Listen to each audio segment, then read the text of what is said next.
1971 മുതലുള്ള നടപടിക്രമം അനുസരിച്ചാണ് വിജയ് മല്യയ്ക്ക് ഭൂമി നൽകിയത് എന്ന വാദം പൊളിയുന്നു. മുഖ്യമന്ത്രി തന്നെ പുറത്തുവിട്ട രേഖകൾ ഇത് വ്യക്തമാക്കുന്നുണ്ട്. എൻ ഇ ബലറാം മന്ത്രിയായിരിക്കെ ഭൂമി പതിച്ചു നൽകാൻ നടപടി തുടങ്ങി എന്നായിരുന്നു മുഖ്യമന്ത്രിയുടെ വാദം. 1971 പ്രീമിയർ ബ്യൂറേഴ്സിന് ഭൂമി നൽകിയത് പാട്ടത്തിനാണെന്നും പാട്ടത്തിന് നൽകിയ ഭൂമി UDF സർക്കാർ മല്യയ്ക്ക് പതിച്ചു നൽകിയതാണെന്നും രേഖകൾ വ്യക്തമാക്കുന്നുണ്ട്. KG ദിനകർ ഞങ്ങളുടെ പ്രതിനിധി ന്യൂസ് റൂമിൽ നിന്ന് ചേരുന്നുണ്ട്. ദിനകർ, 1985 കെ കരുണാകരൻ മുഖ്യമന്ത്രിയും കൃത്യമായി പറഞ്ഞാൽ അഹമ്മദ് വ്യവസായ മന്ത്രിയുമായിരുന്ന കാലത്താണ് യഥാർത്ഥത്തിൽ ഈ ഭൂമി പതിച്ചു നൽകുന്നത്, മല്യയുടെ ഉടമസ്ഥാവകാശത്തിലാകുന്നത്. അതിനെ നേർ ഘടകവിപരീതമായ വസ്തുതകളാണ് മുഖ്യമന്ത്രി പറഞ്ഞതും അതിനെ സാധൂകരിക്കാൻ ശ്രമിച്ചതും. നിലവിൽ എന്താണ് വിവരങ്ങൾ? അരുൺ, മുഖ്യമന്ത്രി ഉമ്മൻചാണ്ടിയുടെ വാദം പൊളിയുകയാണ്. അദ്ദേഹം തന്നെ പുറത്തുവിട്ട ചില രേഖകളാണ് അദ്ദേഹത്തെ തന്നെ തിരിഞ്ഞു കൊത്തുന്നത് എന്നുള്ളതാണ് വസ്തുത. കാരണം 1971 എൻ ഇ ബാലറാം വ്യവസായ മന്ത്രിയായിരിക്കെ 20 ഏക്കർ ഭൂമി വിജയ് മല്യയ്ക്ക് പതിച്ചു നൽകാൻ നടപടികൾ ആരംഭിച്ചു എന്നാണ് മുഖ്യമന്ത്രി ചൂണ്ടിക്കാട്ടിയത്. ഇത്തരത്തിൽ ഒരു വസ്തുത പുറത്തുവരാൻ കാരണം എൻ ഇ ബലറാമിൻ്റെ മകൾ ഗീത നസീർ മുഖ്യമന്ത്രിക്ക് ഒരു കത്ത് അയച്ചിരുന്നു. കാരണം എൻ ഇ ബലറാമിനെ അപമാനിക്കുന്നതിന് തുല്യമാണ്, അദ്ദേഹം ഭൂമി പതിച്ചു നൽകാൻ നടപടി ആരംഭിച്ചു എന്നത് അദ്ദേഹത്തെ കളിയാക്കുന്നതിന് തുല്യമാണ്, അല്ലെങ്കിൽ അദ്ദേഹത്തോടുള്ള അനാദരവാണ് എന്ന് ചൂണ്ടിക്കാട്ടിക്കൊണ്ട് ഈ കാര്യങ്ങൾ വിശദമാക്കിക്കൊണ്ട് ഗീത നസീർ ഒരു കത്ത് മുഖ്യമന്ത്രിക്ക് അയച്ചിരുന്നു. ആ കത്തിനുള്ള മറുപടിയിലാണ് മുഖ്യമന്ത്രി ചില കാര്യങ്ങൾ വ്യക്തമാക്കുന്നത്. അത് ഇപ്രകാരമാണ്: 1971 ഭൂമി പതിച്ചു നൽകാൻ ഉള്ള നടപടികൾ ആരംഭിച്ചത് എന്നാണ് താൻ വ്യക്തമാക്കിയത്.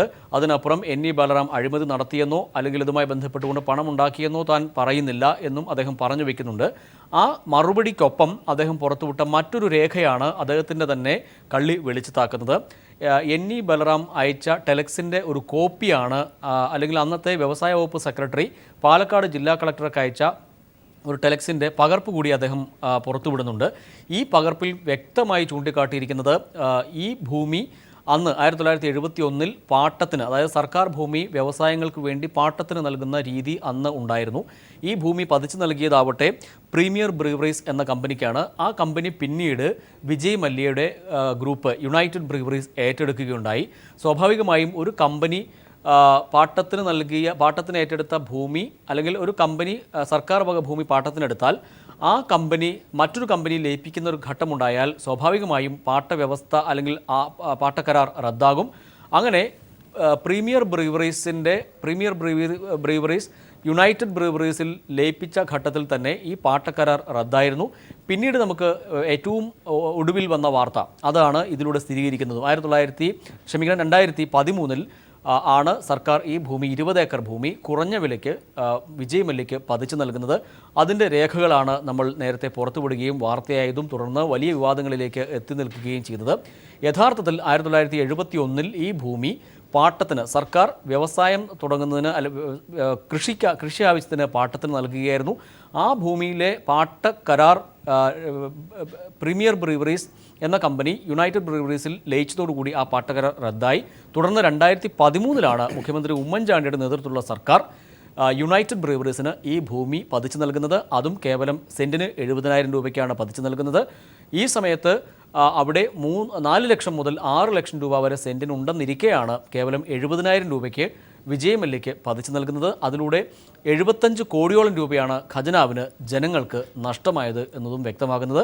മുഖ്യമന്ത്രി പുറത്തുവിട്ട രേഖകൾ മുഖ്യമന്ത്രിയെ തന്നെ തിരിഞ്ഞുകൊത്തുന്ന അവസ്ഥയാണ് നമ്മൾ ഇപ്പോൾ കാണുന്നത്. അതായത് ദിനകർ, യഥാർത്ഥത്തിൽ ഈ വാർത്ത വളരെ സജീവമായി വരുമ്പോൾ 71 അന്ന് വിജയ് മല്യയ്ക്ക് 16 ആയിരുന്നു പ്രായം എന്ന് പറയുന്നു. പ്രീമിയർ ബ്യൂറേഴ്സിനാണ് യഥാർത്ഥത്തിൽ ഇത് കൊടുക്കുന്നത്. 85 ഇത് UDF സർക്കാരിൻ്റെ, പ്രത്യേകിച്ച് കരുണാകരൻ മുഖ്യമന്ത്രി ആയിരിക്കുന്ന കാലത്ത് കൃത്യമായി എഴുതി കൊടുക്കുകയും ചെയ്യുന്നത്. അതിൻ്റെ തുടർച്ചയാണ് ഉണ്ടായത്. 71 ബലറാമിൻ്റെ നടപടിയുടെ തുടർച്ചയാണ് ഇത് എന്ന് വരുത്തി തീർക്കാനുള്ള ശ്രമമായിരുന്നു ഒരർത്ഥത്തിൽ മുഖ്യമന്ത്രി നടത്തുകയും ചെയ്തത്. അതാണോ ഇവിടെ പൊളിഞ്ഞത്? തീർച്ചയായും അരുൺ, അതുതന്നെയാണ് ഇവിടെ പൊളിഞ്ഞിരിക്കുന്നത്. കാരണം 1971 കൃത്യമാണ്, അതായത് അന്നത്തെ വ്യവസായ വകുപ്പ് സെക്രട്ടറി 1971 ജനുവരി 13 പാലക്കാട് ജില്ലാ കളക്ടർക്ക് ഈ ഭൂമി പാട്ടത്തിന് നൽകാൻ നിർദ്ദേശിച്ചുകൊണ്ട് ഉത്തരവിറക്കുന്നു. ആ ഉത്തരവിൻ്റെ പകർപ്പാണ് ഇപ്പോൾ നമ്മൾ കാണുന്നത്. അതിൽ ചൂണ്ടിക്കാട്ടിയിരിക്കുന്നത് പാട്ട വ്യവസ്ഥ ഉൾപ്പെടെയുള്ള കാര്യങ്ങൾ അതിൽ ചൂണ്ടിക്കാട്ടിയിട്ടുണ്ട്. പിന്നീട് ഞാൻ നേരത്തെ സൂചിപ്പിച്ചതുപോലെ പ്രീമിയർ ബ്രീവറീസ് എന്ന കമ്പനിക്കാണ് ഈ 20 ഏക്കർ ഭൂമി കൃഷി ആവശ്യത്തിനായി പാട്ടത്തിന് നൽകുന്നത്. തുടർന്ന് പ്രീമിയർ ബ്രീവറീസ് യുണൈറ്റഡ് ബ്രീവറീസ്, അതായത് മല്ലിയുടെ യുണൈറ്റഡ് ബ്രീവറീസ് ഏറ്റെടുക്കുന്നു. അതോടുകൂടി ഈ പാട്ടക്കരാർ റദ്ദാകുന്നു. സ്വാഭാവികമായും ഒരു കമ്പനി സർക്കാർ ഭൂമി പാട്ടത്തിന് ഏറ്റെടുത്താൽ ആ കമ്പനി മറ്റേതെങ്കിലും കമ്പനിയിൽ ലയിപ്പിക്കുകയാണ് എങ്കിൽ അല്ലെങ്കിൽ ഏറ്റെടുത്താൽ ആ പാട്ടക്കരാർ റദ്ദാകും. അത്തരത്തിൽ ആ പാട്ടക്കരാർ റദ്ദായിരുന്നു. പിന്നീടാണ് അരുൺ സൂചിപ്പിച്ചതുമാതിരി പിന്നീട് കെ കരുണാകരൻ്റെ കാലത്താണ് ഇത്തരത്തിൽ ഈ ഭൂമി മല്ലിക്ക് നൽകാനുള്ള നീക്കങ്ങൾ ആരംഭിച്ചത്. എന്നാൽ പിന്നീട് അത് കേസിലേക്ക് പോവുകയും തുടർന്ന് അത് ഒന്നുമല്ലാത്ത അവസ്ഥയിൽ കിടക്കുകയും ചെയ്തു. 2013 മുഖ്യമന്ത്രി ഉമ്മൻചാണ്ടിയുടെ നേതൃത്വത്തിലുള്ള സർക്കാരാണ് ഈ ഭൂമി കുറഞ്ഞ വിലയ്ക്ക് വിജയ് മല്യയ്ക്ക് എഴുതി കൊടുക്കുന്നത്. അതായത് ഭൂമി പതിച്ച് നൽകുന്നത് കേവലം സെൻറ്റിന് 70,000 രൂപയ്ക്ക്. ഇതിലൂടെ സർക്കാരിന് കോടികളുടെ നഷ്ടമാണ് ഉണ്ടായത്. സർക്കാരിനല്ല, ജനങ്ങൾക്ക് കോടികളുടെ സ്വത്താണ് ഖജനാവിന് നഷ്ടമായത്. വസ്തുത ഇതാണെന്നിരിക്കെയാണ് എൻ.ഇ. ബാലറാമിൻ്റെ തലയിൽ കെട്ടിവെച്ചുകൊണ്ട് മുഖം രക്ഷിക്കാനുള്ള നീക്കം ഈ തെരഞ്ഞെടുപ്പ് വേളയിൽ മുഖ്യമന്ത്രി നടത്തുന്നത് എന്നുള്ളതാണ് വസ്തുത. KG ദിനകറാണ് വിവരങ്ങൾ നൽകിയത്. ന്യൂസ് റൂമിൽ നിന്ന്. പാട്ടത്തിന് നൽകിയ ഭൂമി UDF സർക്കാർ വിജയ് മല്യയ്ക്ക് പതിച്ചു നൽകുകയായിരുന്നു എന്നതിൻ്റെ കൃത്യമായ രേഖകൾ കൂടിയാണ് നിലവിൽ പുറത്തുവരുന്നത്. സോളാർ കമ്മീഷന് മുന്നിൽ മുഖ്യമന്ത്രി നുണ പറഞ്ഞതായി കമ്മീഷന്റെ സ്ഥിരീകരണം. മുഖ്യമന്ത്രിയെ വീണ്ടും വിസ്തരിക്കണമെന്ന ലോയേഴ്സ് യൂണിയന്റെ ഹർജി പരിഗണിക്കവെയാണ് മുഖ്യമന്ത്രി നുണ പറഞ്ഞതായുള്ള കമ്മീഷന്റെ സ്ഥിരീകരണം. സരിതയുടെ അഭിഭാഷകൻ ഫെനി ബാലകൃഷ്ണൻ തന്നെ വിളിച്ചിട്ടില്ല എന്നായിരുന്നു മുഖ്യമന്ത്രി കമ്മീഷന് മുന്നിൽ മൊഴി നൽകിയത്. എന്നാൽ ഫെനി മുഖ്യമന്ത്രിയെ വിളിച്ചതിന്റെ രേഖകൾ കമ്മീഷന്റെ പക്കലുണ്ടെന്ന് ജസ്റ്റിസ് ശിവരാജൻ വ്യക്തമാക്കി. എന്തിന് നുണ പറഞ്ഞുവെന്ന് മുഖ്യമന്ത്രിയെ ഇപ്പോൾ വിളിച്ചു ചോദിക്കണമെന്ന് ഹർജി കമ്മീഷൻ പിന്നീട് പരിഗണിക്കും. അറസ്റ്റ് ചെയ്യുന്നതിന് 2 ദിവസം മുൻപ് സരിത തിരുവഞ്ചൂരിനെ 2 തവണ വിളിച്ചിരുന്നു.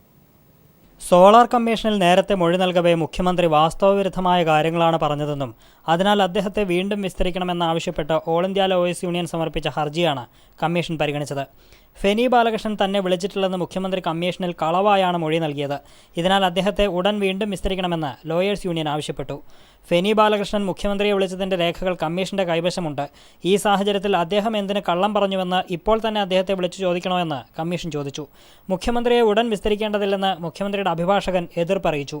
സർക്കാരും ഇതേ നിലപാടാണ് കമ്മീഷനെ അറിയിച്ചത്. എന്നാൽ ഒരിക്കൽ വിസ്തരിച്ചവരെ വീണ്ടും വിസ്തരിക്കാനുള്ള അധികാരം കമ്മീഷനുണ്ടെന്നും അതിനാൽ മുഴുവൻ തെളിവുകളും ശേഖരിച്ച ശേഷം മുഖ്യമന്ത്രിയെ വീണ്ടും വിസ്തരിക്കണോ എന്ന ഹർജി പരിശോധിക്കാമെന്ന് കമ്മീഷൻ അറിയിച്ചു. സരിതയെ അറസ്റ്റ് ചെയ്യുന്നതിന് 2 ദിവസം മുൻപ് ആഭ്യന്തരമന്ത്രിയായിരുന്ന തിരുവഞ്ചൂർ രാധാകൃഷ്ണനെ കാണണമെന്നാവശ്യപ്പെട്ട് സരിത തന്നെ വിളിച്ചിരുന്നതായി മന്ത്രിയുടെ പ്രൈവറ്റ് സെക്രട്ടറി VK രവീന്ദ്രൻ സ്ഥിരീകരിച്ചു. കമ്മീഷൻ അഭിഭാഷകൻ വിസ്തരിക്കവെയായിരുന്നു VK രവീന്ദ്രൻ്റെ സ്ഥിരീകരണം. തിരുവഞ്ചൂർ ആഭ്യന്തരമന്ത്രിയായിരുന്ന കാലത്ത് സരിതയും അദ്ദേഹവും 13 തവണ ഫോണിൽ സംസാരിച്ചതായി കമ്മീഷൻ രേഖകളിൽ വ്യക്തമായി. മന്ത്രിയുടെ പ്രൈവറ്റ് സെക്രട്ടറി രവീന്ദ്രനും സരിതയുമായും ഇതേ കാലയളവിൽ 13 തവണ ഫോണിൽ സംസാരിച്ചുവെന്നും കമ്മീഷൻ ശേഖരിച്ച കോൾ രേഖകളിൽ ചൂണ്ടിക്കാണിക്കുന്നു.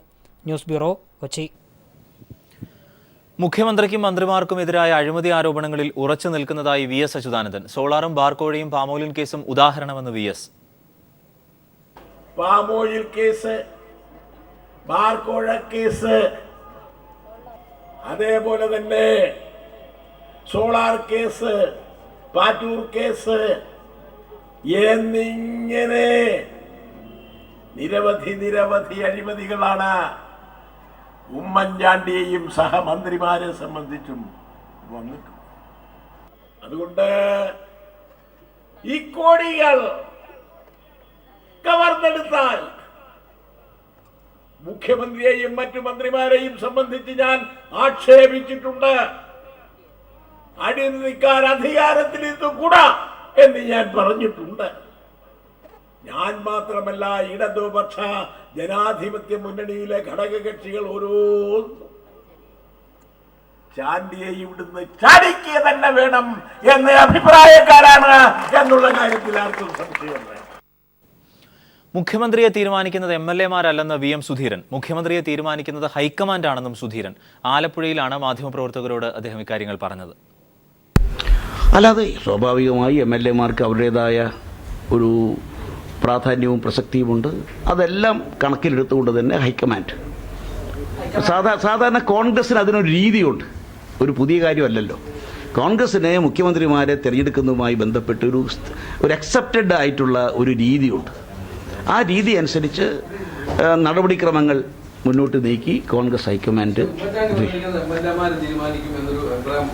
അങ്ങനെ അദ്ദേഹം ഒരിക്കലും പറയില്ല. അദ്ദേഹം പറഞ്ഞത് തന്നെയാണ്, ഞാൻ പറഞ്ഞത് തന്നെയാണ് അദ്ദേഹവും പറഞ്ഞിട്ടുള്ളത്. ഈ കാര്യത്തിലൊന്നും സമീപനത്തിൽ യാതൊരു വ്യത്യാസമില്ല. അതൊക്കെ ഭംഗിയായി തീരും. ആറന്മുള മണ്ഡലത്തിൽ തെരഞ്ഞെടുപ്പ് ചട്ടം ലംഘിച്ച് UDF സ്ഥാനാർത്ഥി ശിവദാസൻ നായരുടെ തെരഞ്ഞെടുപ്പ് പ്രചാരണം. പത്തനംതിട്ട നഗരസഭയുടെ ബസ് കാത്തിരിപ്പ് കേന്ദ്രങ്ങളിലാണ് തെരഞ്ഞെടുപ്പ് ചട്ടം ലംഘിച്ച് പ്രചാരണ ബോർഡുകൾ സ്ഥാപിച്ചിരിക്കുന്നത്. ഇതിനെതിരെ ഇടതുപക്ഷം ജില്ലാ കളക്ടർക്ക് പരാതി നൽകി. തെരഞ്ഞെടുപ്പ് പെരുമാറ്റച്ചട്ടം ലംഘിച്ചുകൊണ്ടാണ് ശിവദാസൻ നായർ ആറന്മുളയിൽ പ്രചാരണം നടത്തുന്നത്. പത്തനംതിട്ട നഗരസഭ വിവിധ ഭാഗങ്ങളിൽ സ്ഥാപിച്ച ബസ് കാത്തിരിപ്പ് കേന്ദ്രങ്ങളിലാണ് തെരഞ്ഞെടുപ്പ് പെരുമാറ്റച്ചട്ടം ലംഘിച്ച് പ്രചാരണ ബോർഡുകൾ സ്ഥാപിച്ചിരിക്കുന്നതും.